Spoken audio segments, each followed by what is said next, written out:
Hello, good evening, everybody. Don't worry about not hearing anything. You are not supposed to be hearing anything yet. We were just connecting to the live stream. Buenas tardes a México, los que nos están acompañando desde allá. Please, well, I think we have received most of our guests. My name is Ana Elena González Treviño, and I'm the director of the Center for Mexican Studies, which is an office of the National Autonomous University of Mexico in the UK, based at King's College London. It is a great pleasure for me to welcome you here tonight. The pandemic has made of us video producers and video artists, and has slowly made us familiar with the new available technologies to be together and to communicate. And this is why I conceived this video recorded material as a means to continue our job of promoting Mexican culture and Mexican-British encounters. And in this context, I asked Richard Maudslay, the chairman of the British Mexican Society, to make a video about the extraordinary life of his great-uncle, Alfred Maudslay. And he undertook the task with great professionalism and to a very high standard, for which I am very, very grateful.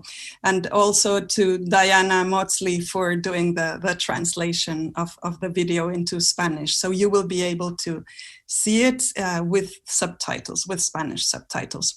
I am also delighted and honored to welcome Antonio Saborit, the director of the National Museum of Anthropology in Mexico, and to Claudia Zehrt, who was in charge of digitizing the Maudslay molds kept by the British Museum, and they were digitized by Google. The National Museum of Anthropology launched this project already at its outset. Today we are launching Richard Maudslay's video, which is enriched by family mementos such as photographs and letters that speak of the adventures that he had at a more personal level. I am convinced that more Mexicans should know about the legacy left by Alfred Maudslay, and this video, I think, will fulfill that, potentially reaching many viewers who will be fascinated to learn about what he did. Before watching the video, I wish to thank the British Mexican Society, who has always supported UK. I also wish to thank the Mexican Embassy in the UK and the British Embassy in Mexico, who have been also very supportive. The Global Network of Mexicans Abroad, La Red Global, who has also been unconditional in supporting our activities. And the UK team, who have been tireless in their promotion and looking for ways to improve our performance here. Manolo, Annalise, Angelica, Christian, and Eulalia, who have done a fantastic effort, especially for this so very special event. I would also like to take this opportunity to invite all of you to register for our events, because we organize events frequently. What we're going to do right now is that we're going to watch the video prepared by Richard. It lasts 33 minutes, and please keep your microphones off for the duration of the video. After that, there will be a conversation between Richard, Claudia, and Antonio. And after that, there will be some time for questions. I will then ask you to write the questions on the chat box within the Zoom app, or if you're watching us live on Facebook, you can also use the chat box on Facebook as well. Thank you very much. Enjoy the show and see you in a while.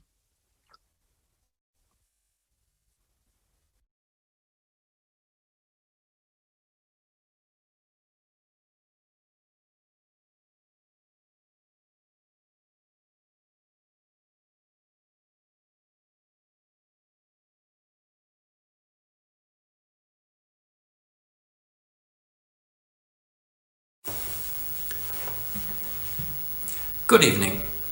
Let me start by giving some background about me. I am an engineer who happened to spend 7 years of my career in Mexico, where I built and then ran a power transformer manufacturing business in Guanajuato. I also happen to be the great nephew of Alfred Maudslay. In addition, I'm currently the chairman of the British Mexican Society. These various factors combine together to inspire me to prepare this talk, with a great deal of encouragement, I have to say, from Ana Elena González Trevino, the director of UNAM UK. This is not a talk which will go into detail about Alfred's archaeological discoveries. Others are much better qualified than I to do that. Instead, it will chronicle his life, explain what led him to Mexico and Central America, and assess what have been his enduring legacies. Some family history will help to explain how Alfred acquired sufficient wealth to finance so many archaeological expeditions. His grandfather, Henry Maudslay, my great-great-grandfather, became a successful and famous engineer during the early years of the Industrial Revolution at the beginning of the 18th century. He was known particularly for developing and then manufacturing lathes and other machine tools. We shall celebrate the 250th anniversary of his birth next year, 2021. One of his sons, who worked in Henry's business, was Joseph. Joseph also became a renowned engineer, principally remembered for making steam engines for ships. Alfred was the 7th of Joseph's 8 surviving children. My grandfather was the 3rd. Wealth from this business gave Alfred the resources to fund his archaeological expeditions. Alfred was born on the 18th of March 1850, close to London. He attended Harrow School, where he claims he didn't excel other than in the making of maps. In 1868, he went up to Cambridge to read natural sciences. He graduated in 1872 and then enrolled as a medical student. Before starting his medical studies, he persuaded his brother Charles to accompany him to the West Indies because he wanted to see a tropical forest. They sailed first to Jamaica, then on to Panama. There they took a train across the isthmus before sailing to San Jose, Guatemala.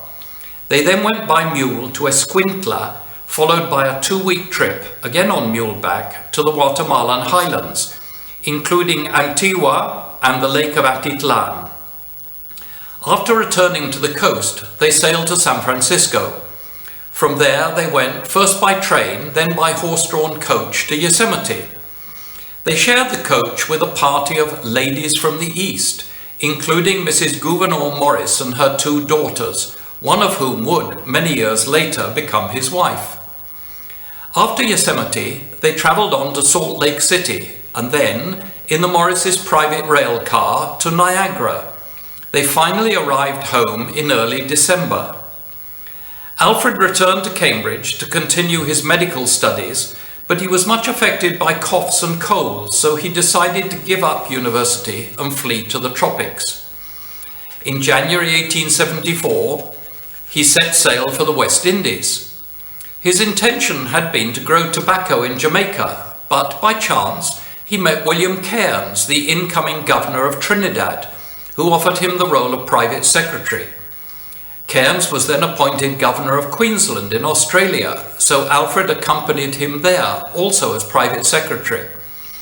Sometime later, Alfred moved from Queensland to Fiji, where he became private secretary to the governor there, Sir Arthur Gordon.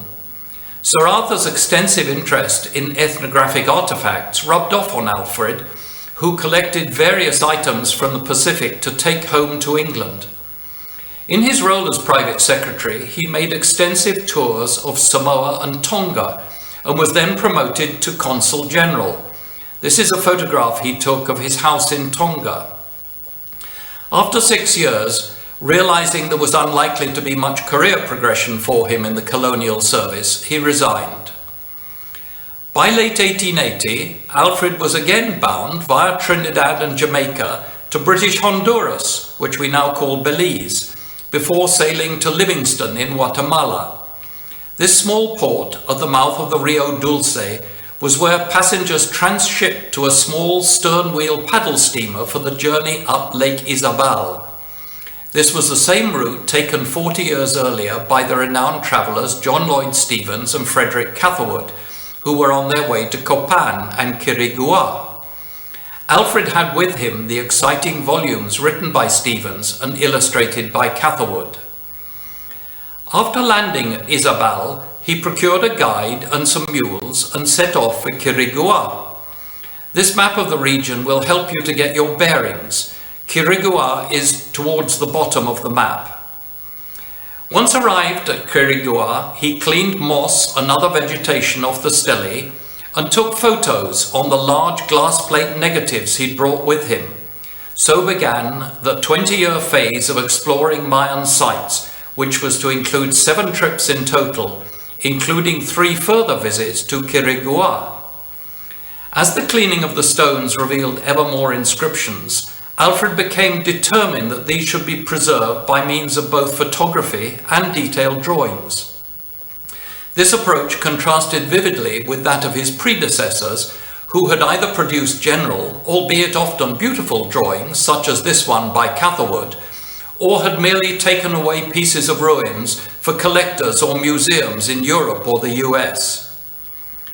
After a brief stay in Quiriguá, he rode on, despite problems with the arrieros, mule drivers, to Copan. Here he took more photographs before continuing to Guatemala City. His next stop was Antigua, from where he climbed the Volcán de Agua. Sadly, the cloud was too heavy at the top for good photographs, although he did photograph this general view of the volcano. Many more days in the saddle, crossing rivers by canoe with the mule swimming alongside, eventually led him to Tikal. By the time he arrived there, he had amassed a workforce totaling 22 mozos. Although he only had a week to spare at these ruins because he needed to catch a steamer in early May from Belize, he was able to clear the surroundings of what we now call temples 1, 2, and 3, and also take some wonderful photographs. Following less than 6 months in England, he set sail again in mid-November 1881, retracing the steps of his journey with his brother several years earlier. This included crossing the Isthmus of Panama on land before sailing to San Jose, Guatemala. From there, he travelled by the new railway to Escuintla and on by mule to Guatemala City. As an interlude, prior to returning to Quiriguá, he climbed Volcán de Fuego with a Swiss doctor and a team of porters. In his diary, Alfred recalled how cold it was camping for the night at 11,000 feet, 3,350 meters. On arriving at Quiriguá, he was pleased to see that the team of mozos he had sent in advance had cleared vegetation from much of the ruins. The mozos were led by Gorgonio Lopez, who was to become Alfred's trusted assistant on future expeditions.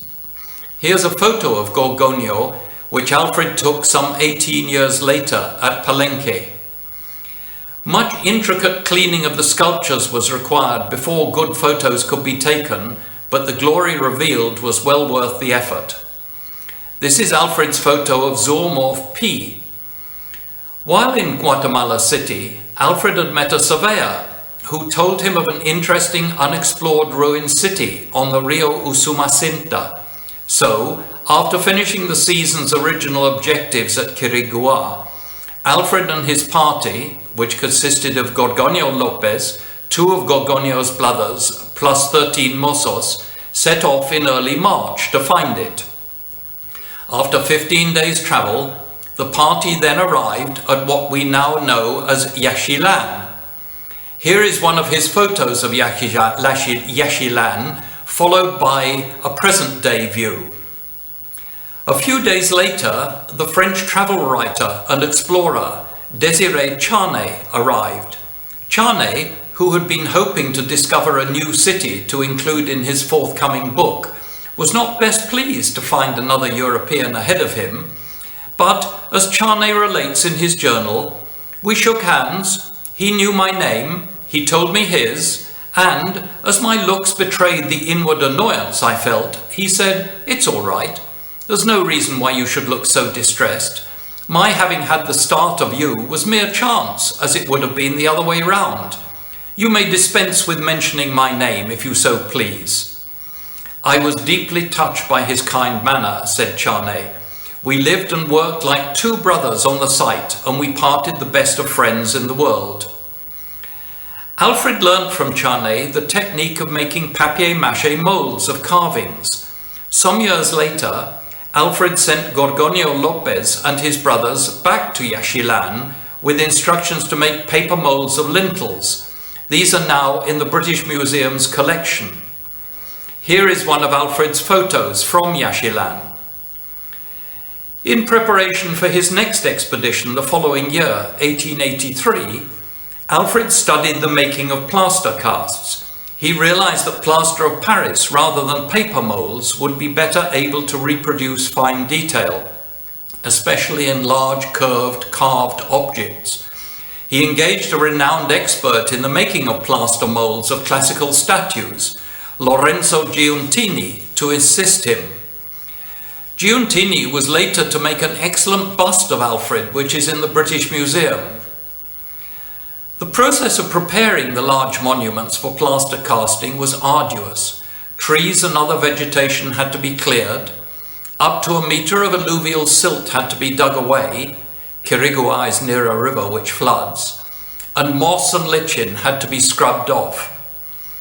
In addition to having Giuntini do the plaster moulding, Alfred had engaged a qualified surveyor to prepare detailed plans of the site. Alfred himself was the expedition's photographer.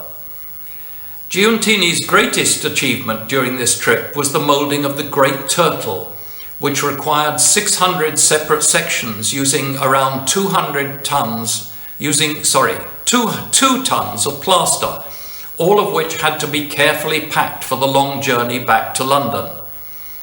In parallel with Giuntini's reassembly of these moulds in London to produce a cast, Alfred started to look around for a route to publish the results of his work, including all the photographs, sketches and site plans.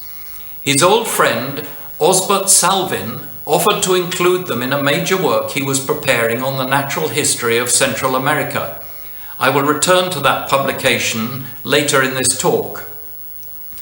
Continuing with his meticulous planning and the investment of large sums of his own money, Alfred again embarked for Central America, arriving in Copan in January 1885. A thatch shelter was built near the Acropolis, while Alfred adopted an old prison cell in the local village as his photographic darkroom. Here's a picture of one of the stelae in Copan. During this season's excavations, war broke out between Guatemala and Honduras on one side and El Salvador and Nicaragua on the other. Nearly all Alfred's labourers were called away, unwillingly, to serve as soldiers. When the war finished, one of the Honduran generals visited the site while he was touring the area looking for illicit stills. Alfred took a photograph of the general and his entourage. At the end of 5 months, the paper moulds of the inscriptions, along with 1,400 plaster cast sections, had to be packed and transported in boxes to the port of Izabal. Alfred's next trip, which commenced in October 1887, took him to the highlands of the Petén region.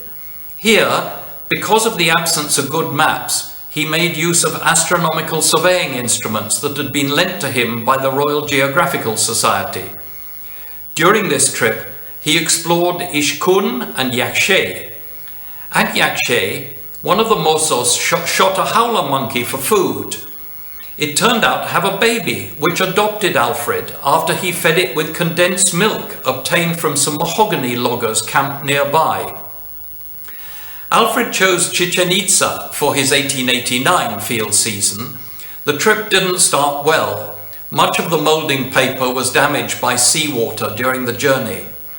A further problem for Alfred was the booming demand for binder twine in the USA, which required huge quantities of Yucatan sisal, which in turn drove up the demand for the labourers Alfred needed on site. He eventually found sufficient labourers in Piste. They all went home to their village at night, leaving Alfred completely alone in the ruins. Later in the season, however, he was joined by Henry Sweet, an American photographer. It was Sweet who took the famous photo of Alfred in his quarters in the building we now call Las Monjas.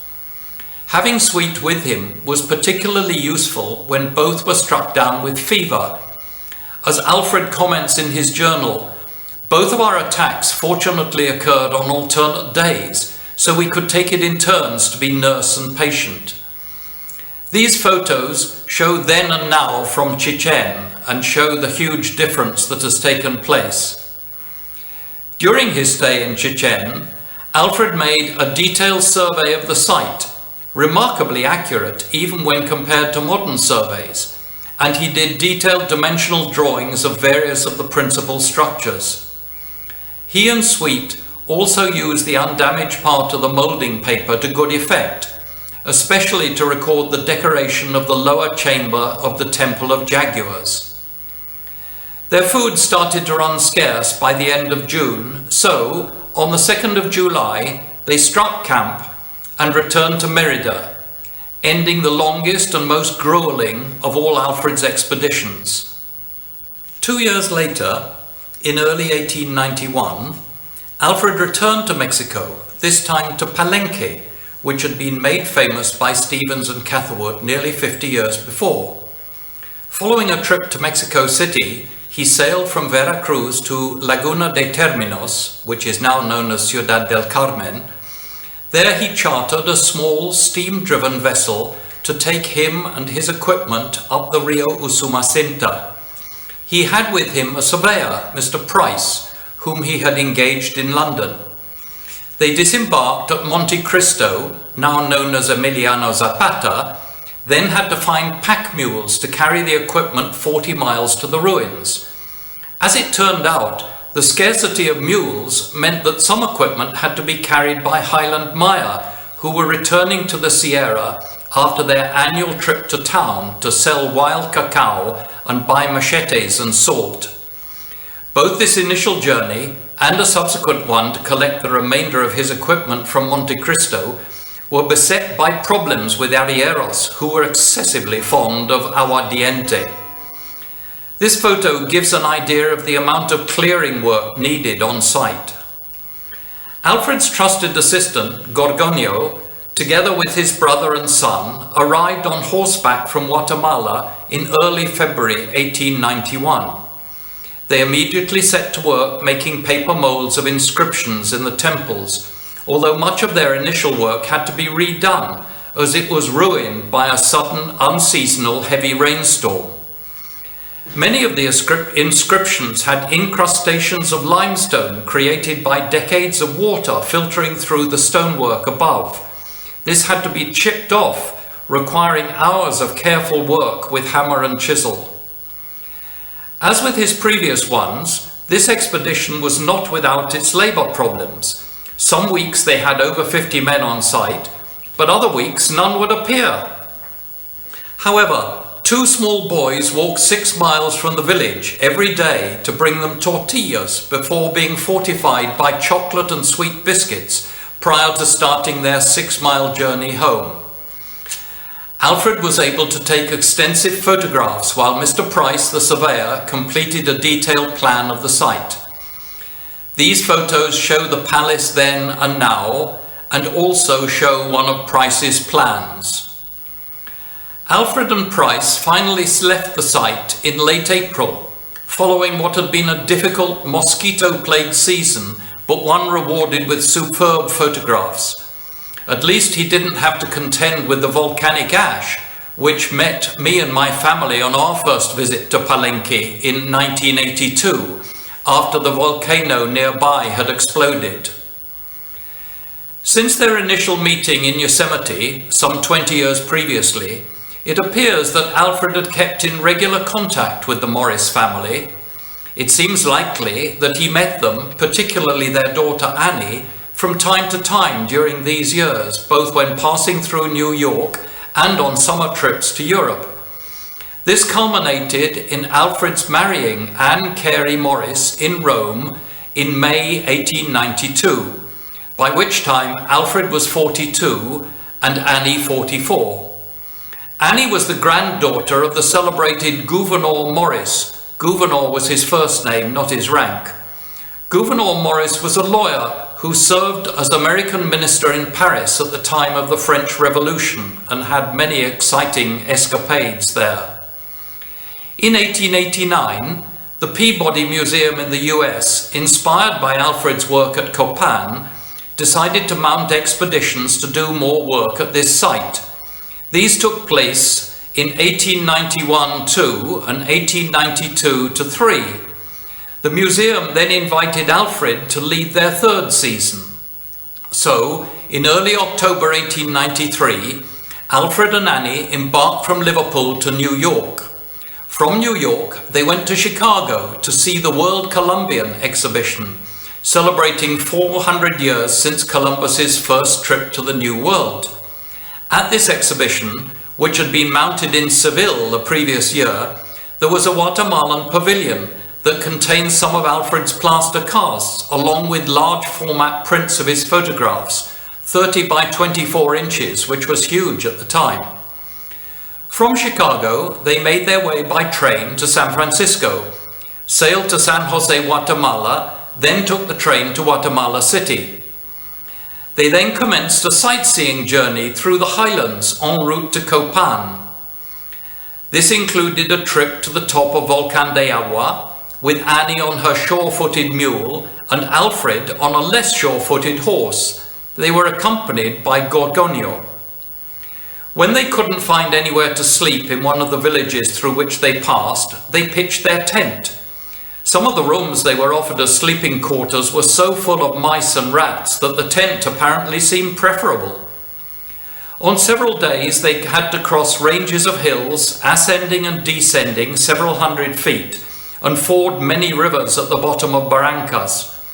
Even Annie's sure-footed mule found some of the descents difficult, and remember that she was riding side saddle, which must have made it an even greater challenge.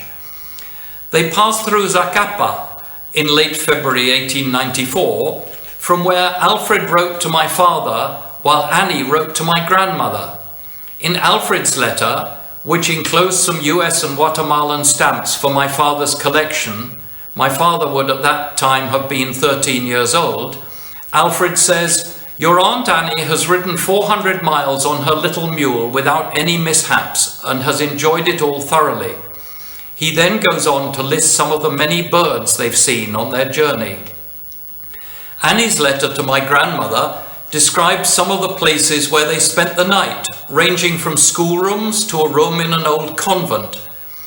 She says, "I have cooked many breakfasts and dinners over my fire." By early March, they arrived at Copan, where Alfred took more photos, while Gorgonio and his sons were busy cleaning sculptures prior to making paper molds. From Copan, they rode to Quiriguá, a journey made unpleasant by unseasonal heavy rains.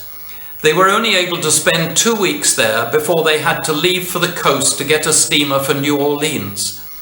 At Quiriguá, Annie had acquired a baby brown squirrel, which she named Chico.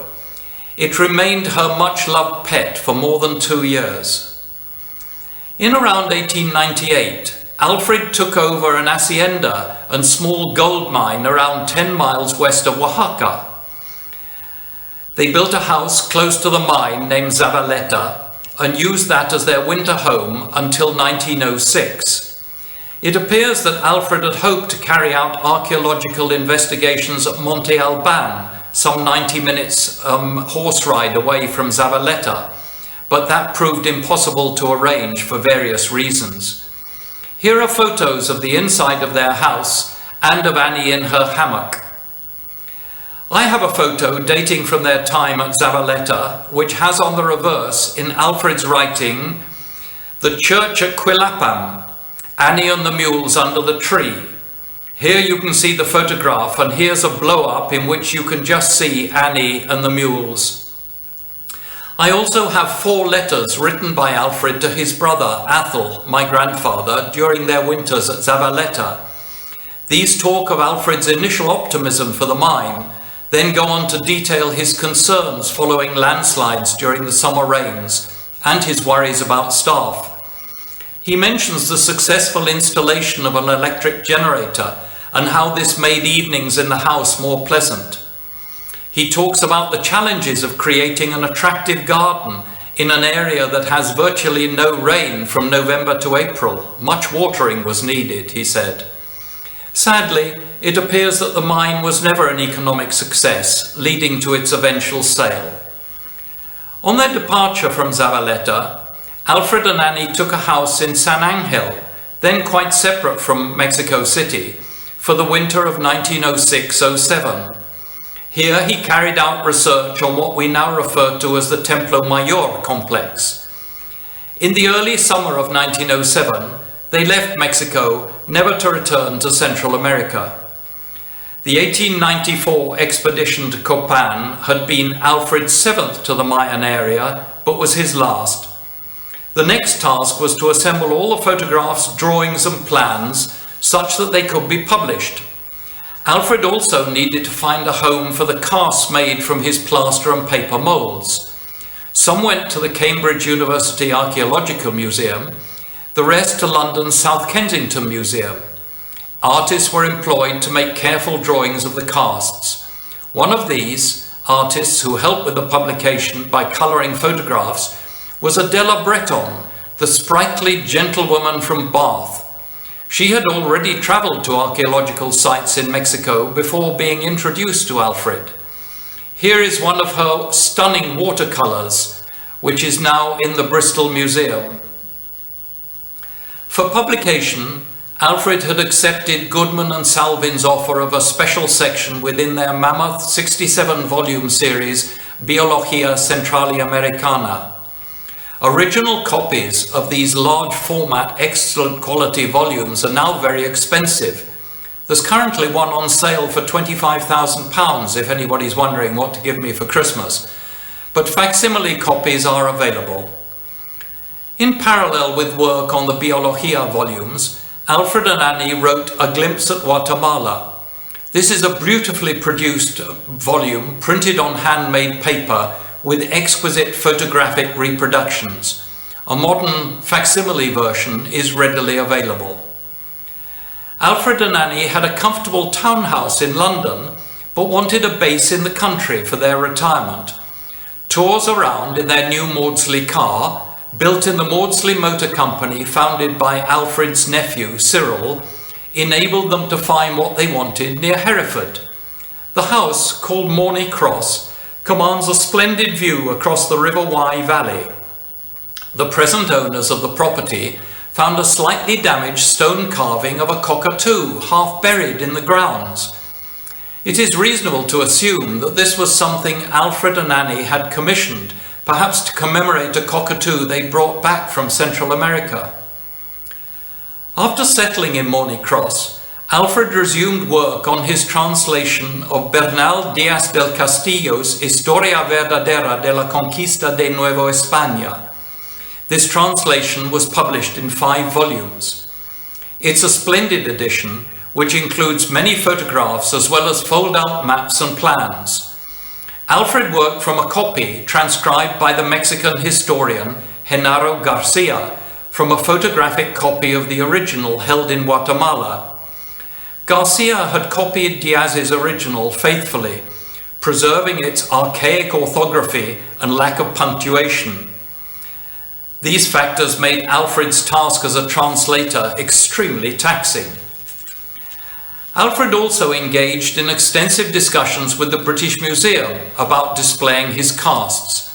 These eventually led to the opening of the museum's Maudslay Room in 1923. By the mid-1920s, Alfred and Annie were in their late 70s. Here's a picture of them, with him looking very like how I remember my father at that age. But by then, Annie's health had started to deteriorate, and sadly, she died on the 12th of September, 1926. During the mid-1920s, Alfred was working on an abridged single-volume edition of Bernal Díaz's history, which has been reprinted many times and is still in print. He also wrote reminiscences of his time before he worked in Central America in a book entitled Life in the Pacific 50 Years Ago. On the 23rd of January 1931, Alfred died in his 81st year and was buried in Hereford Cathedral alongside Annie. There were extensive obituaries in the general press and also in specialist archaeological journals. All praised the excellence of his Mayan work, while those by colleagues and friends commented very positively on his charming manner coupled with his kind and gentle disposition. Following his death, most of his photographs went to the British Museum, his notebooks to the Royal Geographical Society, and his important collection of Guatemalan and Mexican textiles to the Victoria and Albert Museum. So what can we say were his greatest legacies from which we still gain benefit to this day?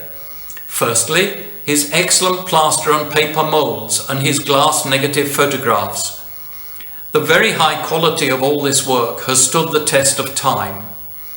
With the almost total decipherment of Mayan glyphs achieved since Alfred's deaths, the precision of these images enables glyphs to be read even where the original carvings in the field have weathered beyond recognition. It is wonderful that Google Arts and Culture has funded the recent digitization of this archive, thereby both preserving it and making it more readily available for future scholars. Secondly, the rigor of his site surveys, coupled with the establishment of geographical coordinates using celestial navigation, set standards which were not always exceeded until the advent of GPS. Thirdly, his comprehensive translation of Diaz's Historia de la Conquista, which is recognized as a masterpiece. And finally, his wonderful collection of Guatemalan and Mexican textiles, which I mentioned earlier. This resides in the Victoria and Albert Museum. Before I finish, I must make some acknowledgements. I must first acknowledge very sincerely Ian Graham's biography entitled Alfred Maudslay and the Maya. This has been invaluable to me in the preparation of this talk, and I'm just so sad that Ian is no longer with us, as I'm sure that a double act between him and me could have produced a much more exciting talk. Secondly, I must also thank the British Museum and the V&A for making photos available on the web that I have used liberally. I shall leave you with the photograph that Annie and Alfred used at the end of their book, A Glimpse at Guatemala. Adios. Many thanks.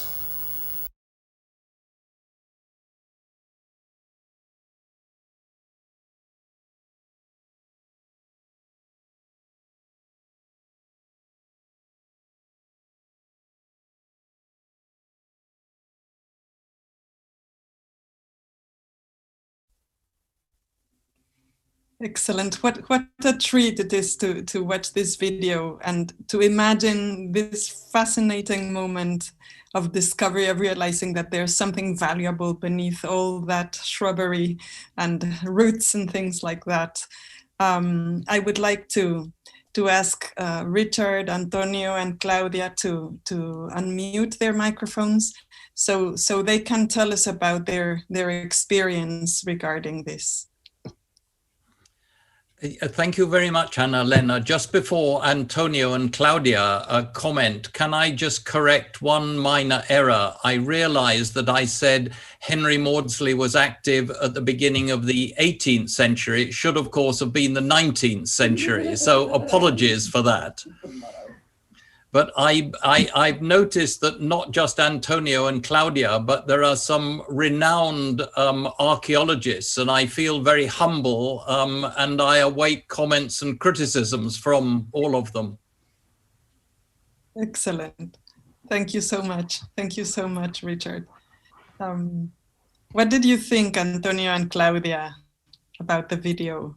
Or what can you tell us about Alfred Maudslay, who seems to have been such an incredible character? Go ahead, Claudia. Ladies first. Well, I really like the video. Thank you very much, Richard, for giving such a nice summary, really, of Alfred Maudslay's work in Mexico and Central America. It is quite difficult to really squeeze what he did during his visits into half an hour. That is quite impressive in itself.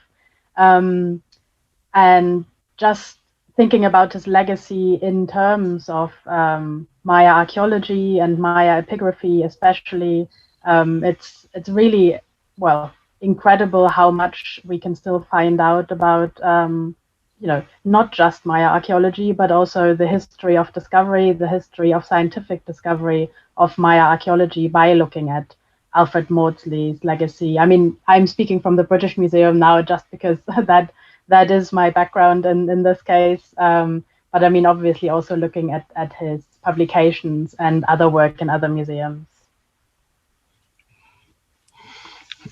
It was fantastic listening to you, Richard. It wasn't impossible for me to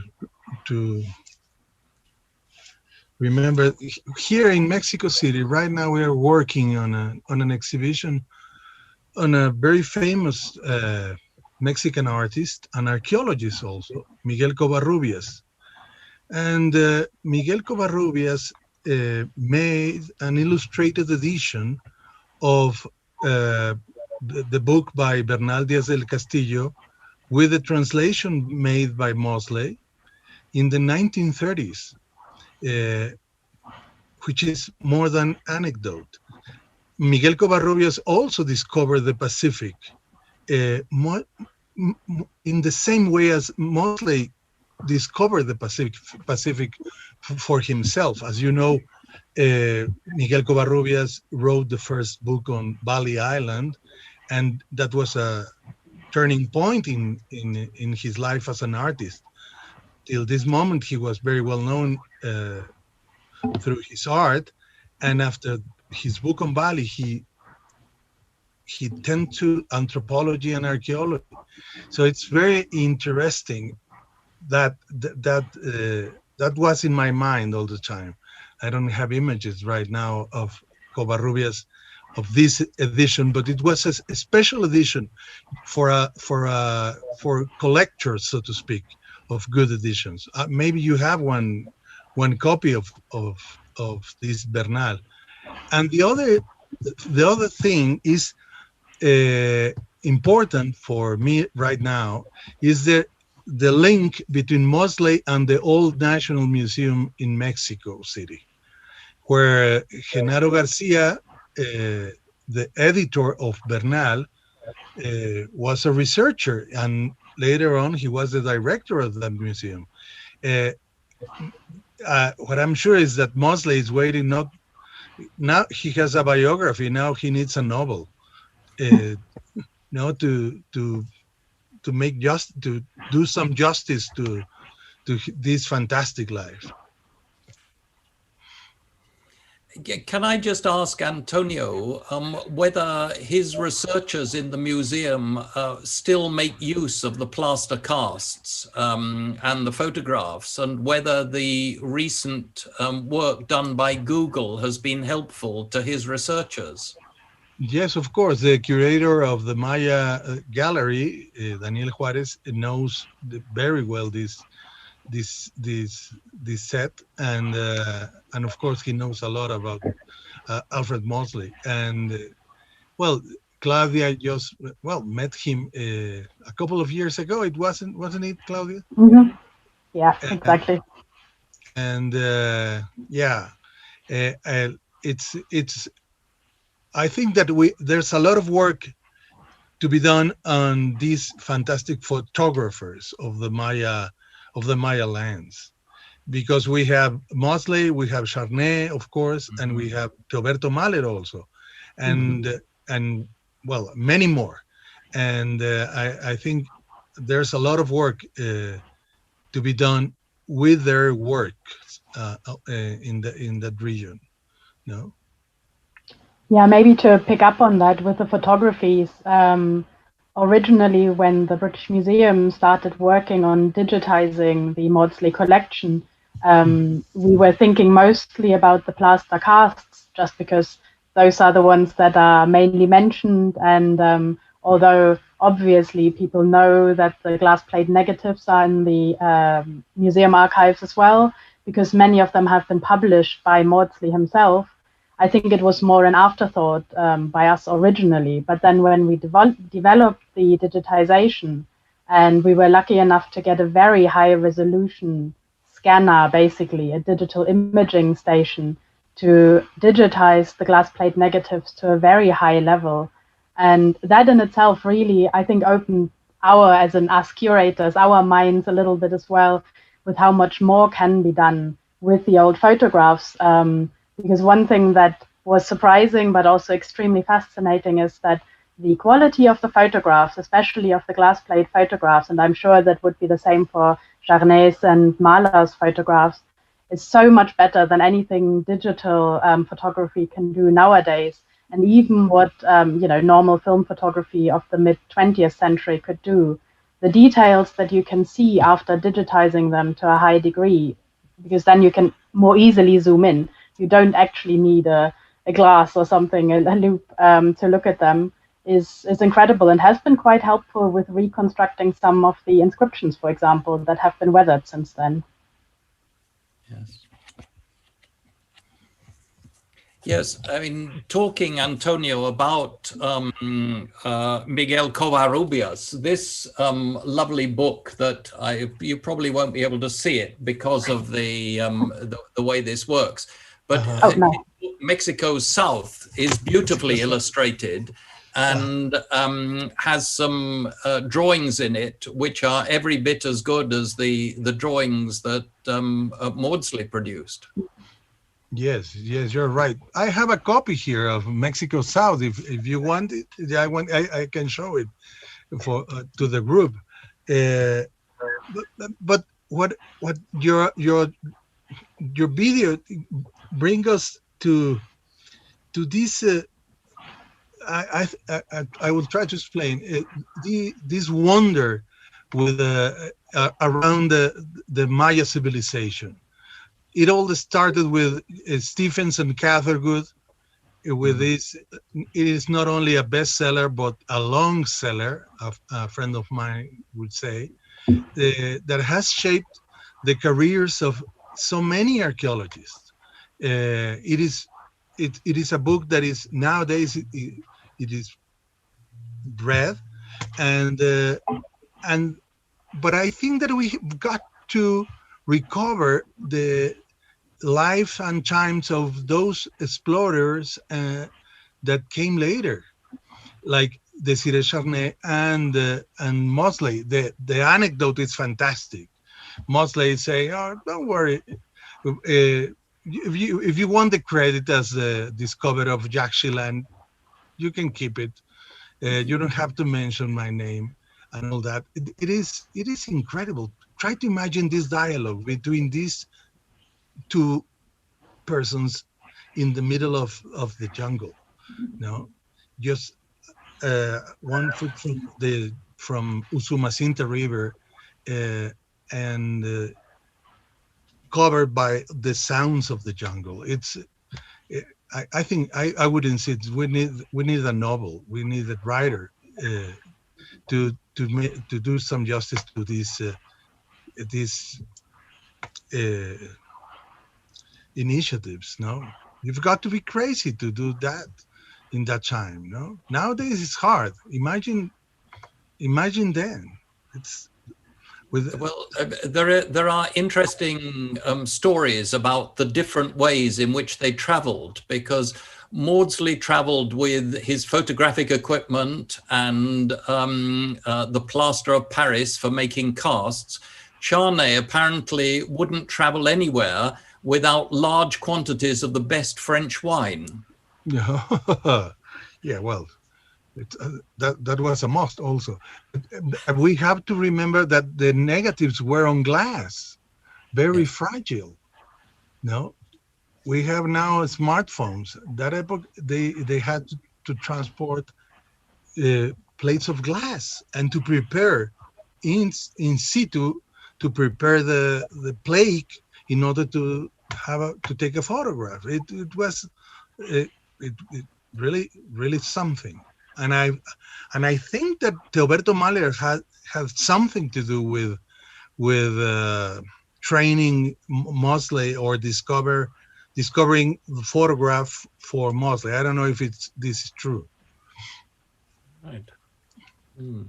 I'm not quite sure if they certainly met later on and discussed the details of their photographic equipment. In which way the exchange went, I'm not quite sure. At least Maudslay did not really comment on that we can see that. They had the advantage, both of them, of traveling at a time, well, advantage to that dry plate photography was there already. So you could basically take the semi-prepared plates with you. You did not need to put on the chemicals in that moment. But I think Alfred Maudslay did actually, he did develop quite a few of his photographs. He did usually, build a little dark chamber to be able to develop his photographs, to check that he had the lighting right and so on. Because obviously it's not as if he could just turn on his flashlight or, have a flash, or it's not as if flash photography existed at the time in that sense. So he often then started to develop some of his plates to ensure that he had got the lighting right, or that he needed to wait for the sun to come at a different time. For example, through the project, when we visited some of the sites and wanted to retake his photographs, we not only realized what an excellent photographer he was, much better than any of us, but also how much work he had put into, for example, at Quiriguá. We just could not get the lighting right. We tried in the morning, we tried at lunchtime, we tried in the evening, we tried at sunset, and so on, until we realized that he must have actually asked his workers to cut a brecha into the jungle, which obviously we could hardly fell half of the trees at Quiriguá, so that the light would shine at a specific angle onto some of the stelae to have the perfect lighting. It was just impossible to do that nowadays, not just because you would have to fell the trees, but just the thought that he put into his work and into these details is astounding. Anna Lena, I see there's an interesting question on the chat from Dudley, saying Alfred and Annie left Mexico on the eve of the 1910 revolution. In his writing, does Alfred mention the political situation? The only thing I've read is that he got involved with politicians when he was trying to get permits. And before he went to Palenque, for example, he went to Mexico City so that he could get a letter from the officials in Mexico City. And his biggest problem, and this resonates greatly with me when I was setting up the factory in Guanajuato in the 1970s, was getting things through customs. And the problems were exactly the same in the 1970s as they had been in the 1880s and 1890s. And he found that he needed letters from politicians in Mexico City to be able to get things through the customs. But I haven't seen anything in terms of the political situation. No, there's very... Oh, sorry, Antonio. No, go ahead. There's very little. We have actually just been looking at that because there is a forthcoming volume actually by Históricas at UNAM about viajeros extranjeros en el Porfiriato, durante el Porfiriato.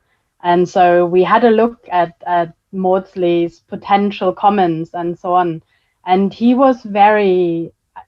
I don't want to say, I don't know if he wasn't interested in that sense, but yeah, all of his comments, both in his field diaries and his publications, are far more about practical things, as in getting or not getting things through customs, getting permits. I mean, a little bit more during his work in Guatemala and Honduras about the war in Central America, but there was no general kind of commentary on anything to do, for example, with the era of Porfirio Diaz or anything like that.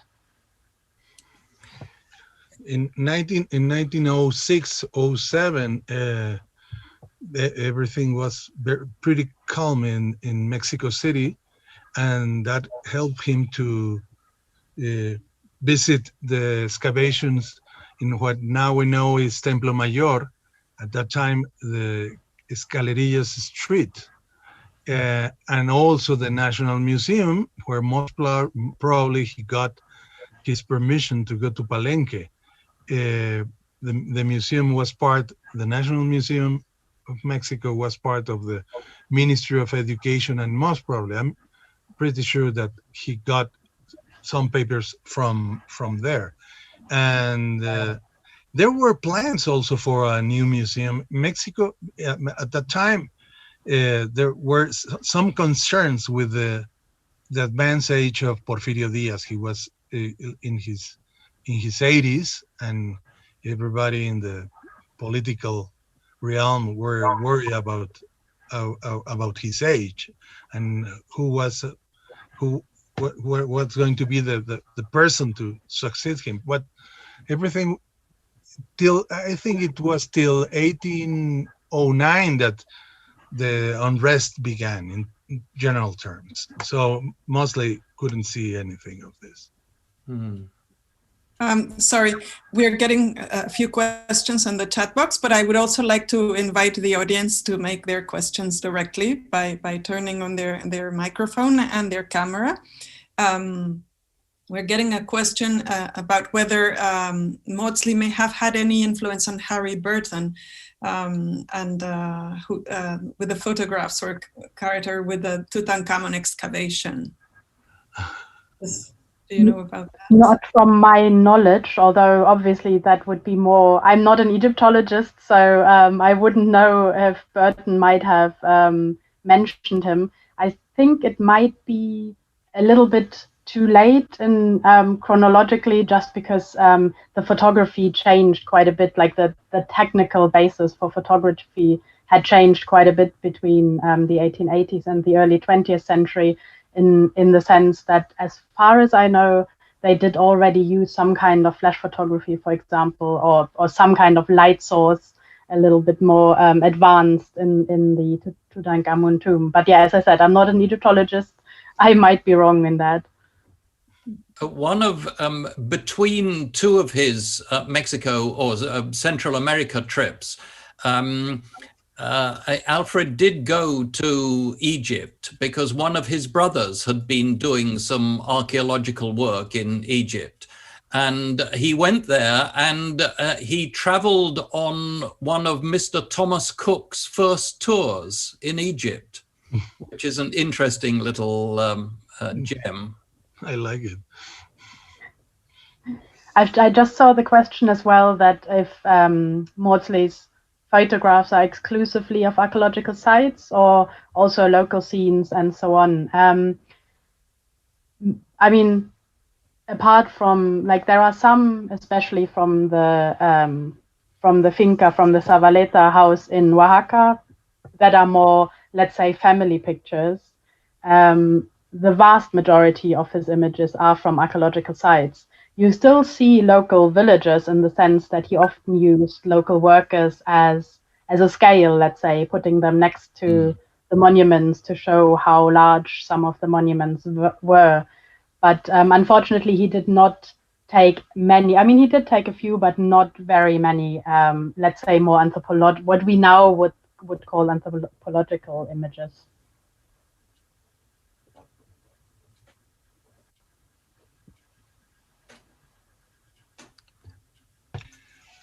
Someone asked about the anniversary that we are going to. Well, why not? We should try to do something. It's a fantastic excuse to organize at least a Zoom meeting, no? Mm-hmm. And Elena? Yes, of course. Yes, of course. You can count on that. Sure. Now, it paradoxically, it has cut distances, and thank you, Stephanie Black, who is there. Would you like to say anything live, Stephanie? Thank you for your message. But we are very, very happy to have Stephanie Black, the cultural attaché from the Mexican Embassy in the UK, present with us, or anyone else who would like to say something directly.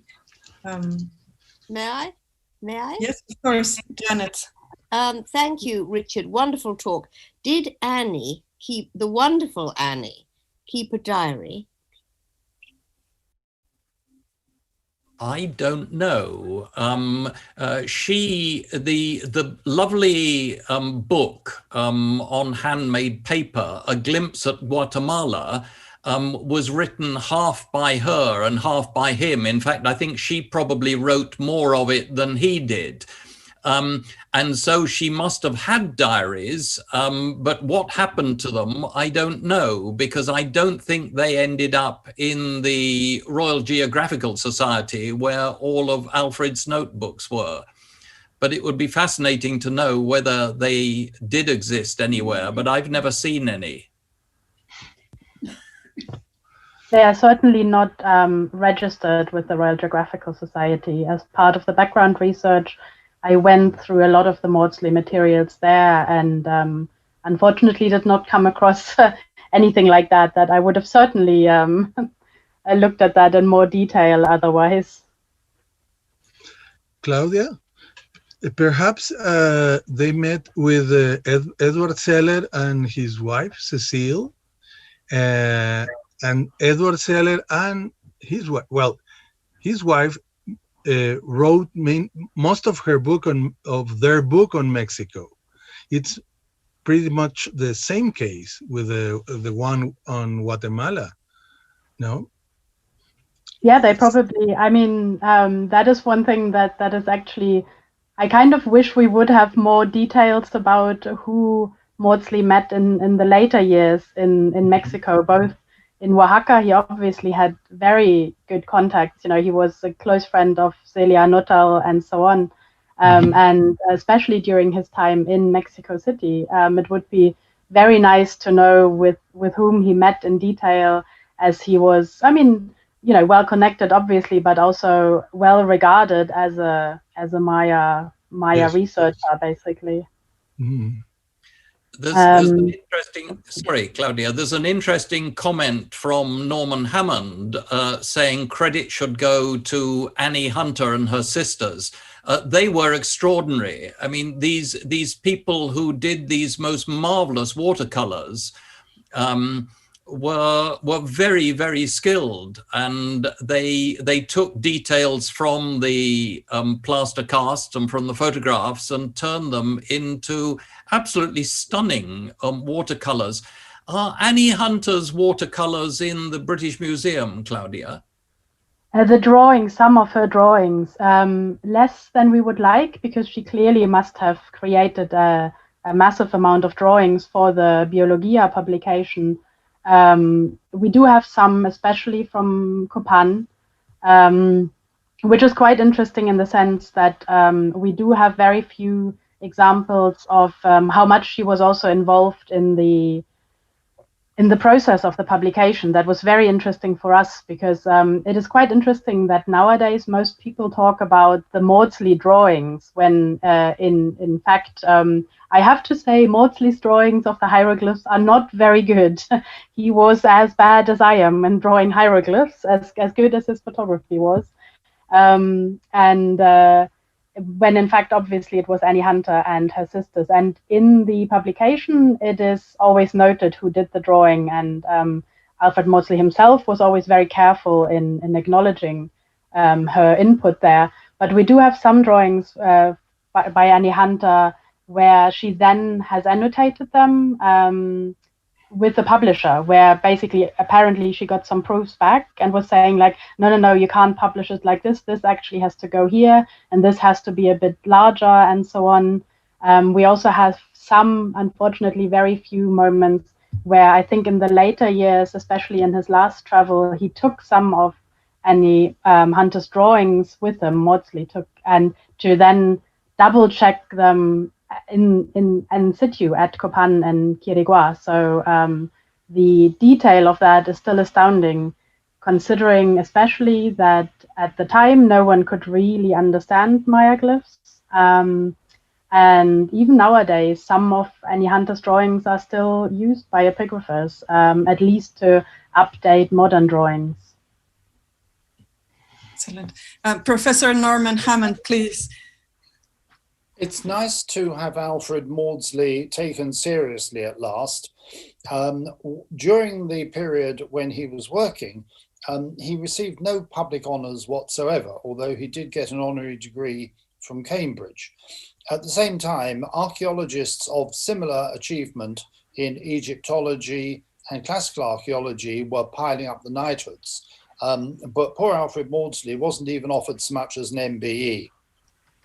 And unfortunately, this attitude to Maya archaeology persisted for many years. When I began work on the Maya more than 50 years ago, I found in the cellars of the British Museum Maudslay's glass negatives down at ankle level, some of them broken, being kicked around, and also some of his papier-mâché casts. And it's very nice to know the British Museum is now taking him seriously. And the casts that he gave to Cambridge, unfortunately, I found in the 1970s being chopped up with a chainsaw because the then director of the University Museum did not consider Maya archaeology relevant to the university's teaching mission and wanted the space for more didactically relevant displays. Gosh. Incredible. Well, amusingly, one of the chainsawed cast from Cambridge was then put back into the British Museum collection of Maudslay casts. The Cambridge casts are in a store somewhere on the outskirts of Cambridge, and the face of the ruler from Quiriguá Stela E has now been put up in the museum, but as a detached sort of clipping, rather like those Victorian clippings of people's signatures from letters. Well, that brings us nicely on to the next question that's come up. What items are still on display in the Cambridge Museum? Not much. Yes. Yes, we have. Sorry. No, Stephanie, go ahead. Go ahead. Yeah, thank you. Just wanted to congratulate again the organizers. It's good to see faces also in the midst of this challenging times. Some of the people in the screen I haven't seen in a long time, so it's always good to see smiley faces and people so thrilled to be learning about this amazing character, I would say. Congratulations to Richard for putting up the documentary. Hadn't seen it until today, so that's wonderful. To Ana Elena, I know that this idea of having this project was a long time ago there, and then with the pandemic was a bit difficult to put together. So congratulations for that. Claudia, I haven't seen you in a long time, but we met I think 3 or 4 years ago. When the project just started. And Antonio, I'm the cultural attaché at the Mexican Embassy here and been following up on the project for a few years now. I remember just where you were saying about how at some point Maya archaeology was not taken seriously enough, I would say. And I remember when I was first introduced to the Google Maya British Museum project, well, the Google project, I think it changed names again. But I remember that I was told that one of the reasons why this was not only interesting from the point of view of what was the object of study, but also because there were storage issues related to the casts. So that comes to what Professor Hammond just mentioned. Sometimes museums have to make decisions according not necessarily to the interest of study or knowledge, but actually to very practical, issues or challenges regarding even space. And I believe, I'm not sure if that's the case still, that there was a huge problem with storage at the British Museum at the time. I understand that they were renting more spaces, and it was all part of a restructure. And that was, I was told, one of the reasons why the digitalization of all the archive was not only going to be useful for scholars to be accessible for everyone around the world, and to learn more and have access to what Alfred Maudslay did at the time, but also solve the problem. So I'm always triggered, thrilled of to know how practical problems or questions come to be so relevant in how we understand the world.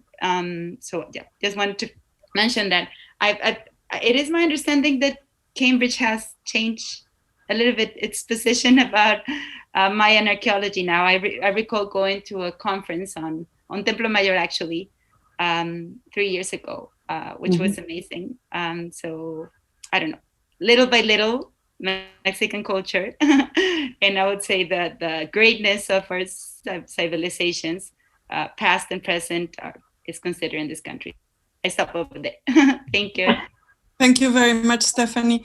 We have a question by Bridget Goldsworthy. Sorry, please. Can she be allowed to unmute, Angelica?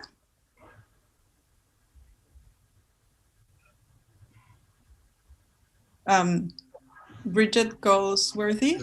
Yeah. Oh, no. Yes. Just a minute, please. Sorry about that. Yeah. There you are. There you are. Thank you. Hello, can you hear me? Yeah. Good. Richard, thank you so very much for a wonderful talk. I'm speaking to you from glorious Tepoztlán, Morelos, and I wish you were all here. It's absolutely wonderful.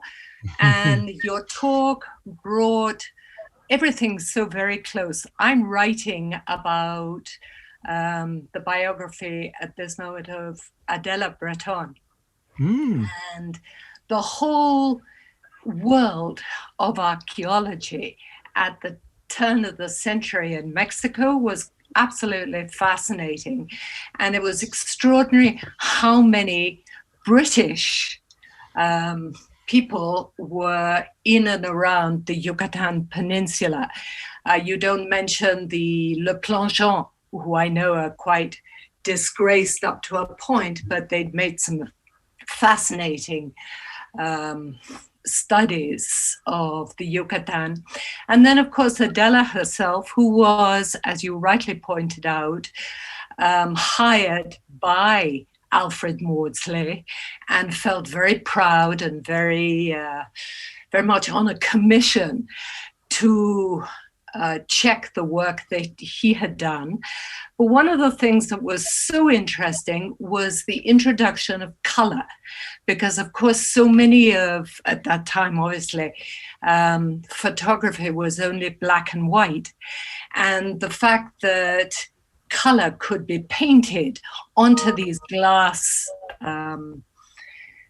plates and also onto the negatives was, I think, a very interesting introduction and recognition of a fundamental element of all the art in Mayan sites, particularly obviously the ones where color was still visible. So I just think that that is important to recognize, because obviously Alfred Maudslay himself saw that that was an important element. And to Antonio's comment about a novel being written, well, I'm writing a little bit of the novel of Adela Breton, but what is fascinating is the conditions in which women archaeologists or women copyists, as they were then known, actually were in Mexico and working at the turn of the century. So I hope to capture precisely that moment. Thank you. Yes, she was an extraordinary woman, and her work in the archives of the Bristol Museum is quite stunning, especially some of the work that she did in places like Teotihuacan, where she sort of had a roll of paper and you see this whole frieze copied absolutely perfectly and then colored perfectly.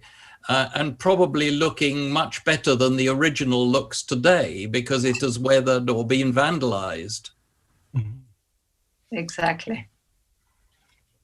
I don't know why, but I have an extensive file on Adela Breton, Bridget.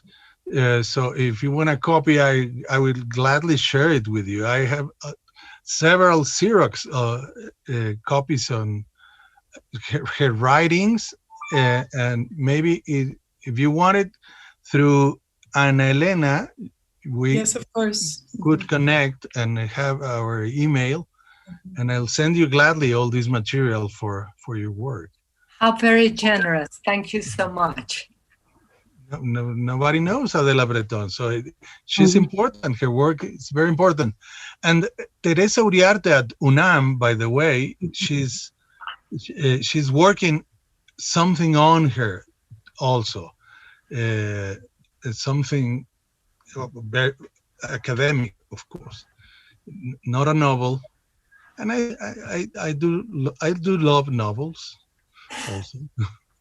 I think they are important, very important. Well, thank you so much for your attention. Thank you. Yes, and these lives that appear to be like novels, no? I can only begin to imagine this.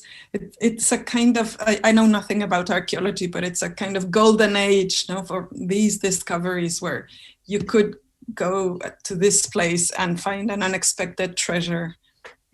It's really fantastic. There's another archaeologist, Alfred Maudslay. He was present there at the end of the 19th century or the beginning of the 20th. It's very interesting. The history of archaeology is fantastic. But most of the time, archaeologists are writing their own history, which is good, of course. But it's kind of we need a stereo. Not how to say.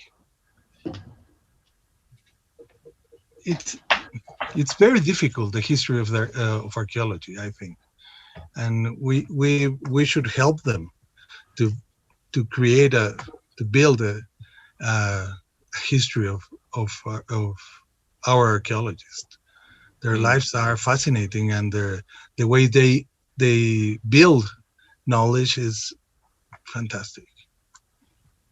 It is also quite interesting that it seems slightly random which are the archaeologists who become famous or who become very well known, because I still find it baffling, as Norman Hammond said, how little Alfred Maudslay is known outside of the academic circles, let's say, while other archaeologists are quite well known.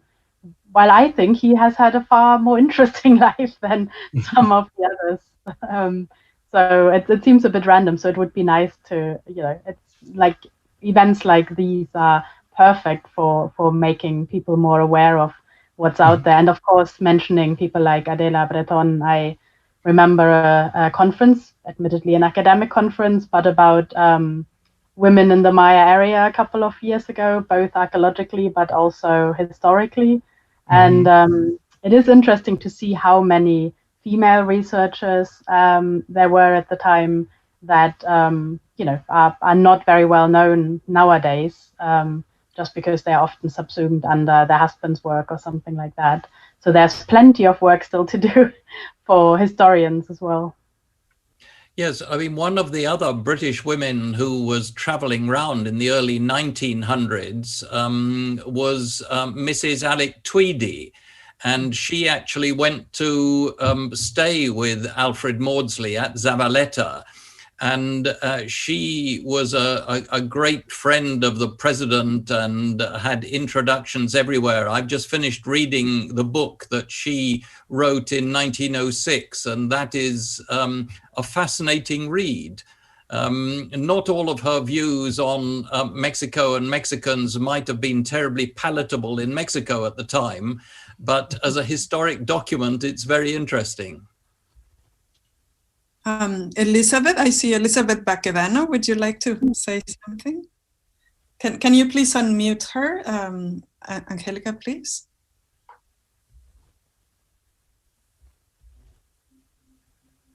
One moment.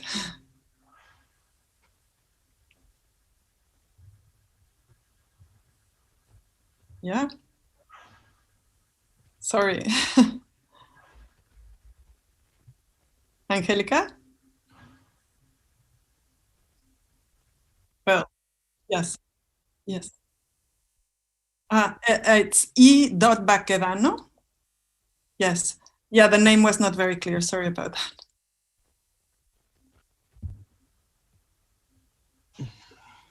E. Baquedano. You have to do it yourself, Elizabeth. Sorry. There you are. Thank you. Sorry about that. Thank you, Angelica. Mm-hmm. Well, first of all, I'd like to say how much I have enjoyed this talk by Richard. It's such a joy to hear about your wonderful relative, but also to put this in context in a few minutes was extraordinary.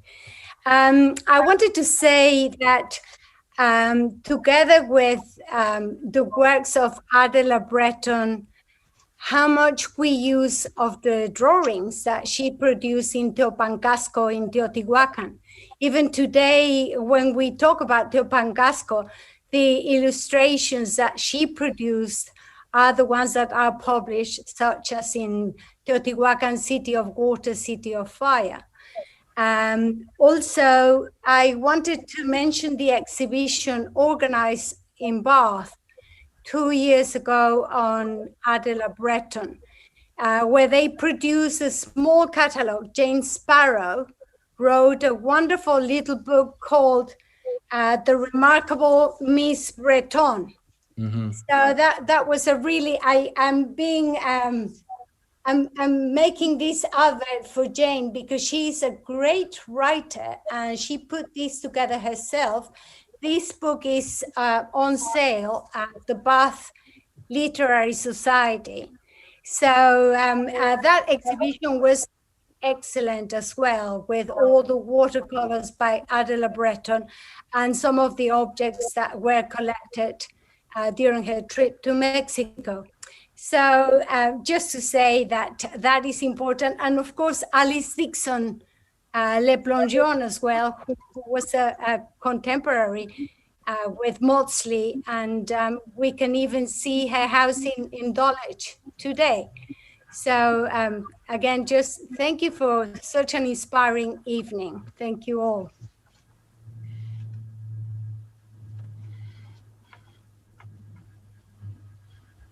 Thank you. Thank you very much. There is time for one more question before saying goodbye, but I believe everybody has really enjoyed the talk. Philip says it was the highlight of 2020, which is great praise indeed and very much appreciated by all involved. So thank you very much for that. Is there anyone else who would like to say anything? Okay, so we will say goodbye.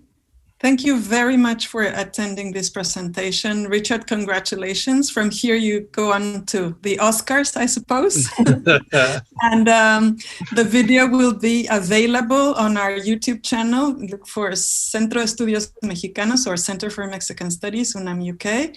It will be made public after today. And I look forward to hearing from you, to knowing if you have other proposals of things that we might do together. I'm very, very happy to collaborate both with the British Mexican Society and, as we know, with the Mexican Embassy and the Red Global, of course. Thank you very much and see you soon. Thank you very much. Thank you. Bye. Bye.